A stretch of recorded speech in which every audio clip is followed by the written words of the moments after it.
అదేందో మనం ఎవరితో ఎక్కువ తిరుగుతామో వాళ్ళ బర్త్డేనే మనకు గుర్తుండదు.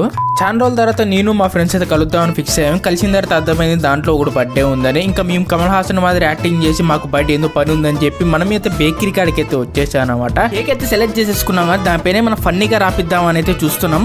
అక్క దాని మీద ఊరకల లైట్ మ్యాన్ అని వేరే చోట రాసిస్తారా? ఈ జోక్ మీకు అర్థం కావాలంటే కొంచెం మా వాడి గురించి మీరు అయితే తెలుసుకోవాలన్నమాట. మనోడు సినిమాలో విఎఫ్ఎక్స్ వర్క్ అయితే చేస్తాడు, దాంట్లో లైట్ స్పెషలిస్ట్ మనోడు. అందుకే లైట్ మ్యాన్ అని అయితే వేయించాను అనమాట.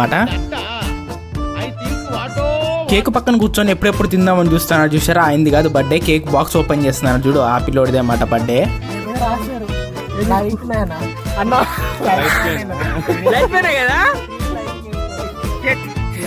మనోడు ఎక్స్ప్రెషన్స్ ఎలా ఉన్నాయంటే బర్త్డే రోజైనా రోజు చేయకుండా ఉండలేరు రా బాబు మీరు అన్నట్టు ఎక్స్ప్రెషన్స్ అయితే ఇచ్చాడు మనోడు.